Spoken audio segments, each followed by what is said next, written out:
Hello friends, సింకులు నీట్గా రావాలంటే వంట ఇల్లు ట్రిప్ చెప్తున్నానేనండి. ఇదిగో చింతపండు ఉప్పు వేసి సబీనా వేసి కడుక్కుంటే నీట్గా వస్తుంది తెలుసా. అర్థమైందా?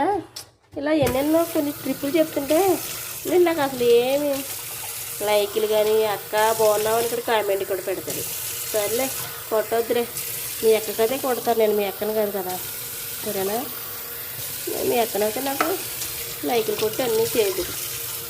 తిన్నారా లేదా? ఆడిపోయలే, కొట్టకపోయారు లైకులు. తిన్నారా లేదా? ఏంటి ఇది చేస్తున్నారు? అమ్మ నాన్న అందరూ బాగున్నారా? నేను కూడా బాగానే ఉన్నాను. మీరు అందరూ బాగుండాలి, మీ అందరిలో నేను కూడా బాగుండాలి. సరేనా? చూడు ఎంత నీట్గా వస్తుంది సింకు తెలుసా. ఏంటి అనుకుంటున్నారు? అక్క మాట వింటలేదు. వంటగదిలో మంచి మంచి ట్రిప్స్ ఉంటాయి. ఇదిగో చూడు ఎంత నీట్గా ఉంది చూడు సింకు. సరేనా?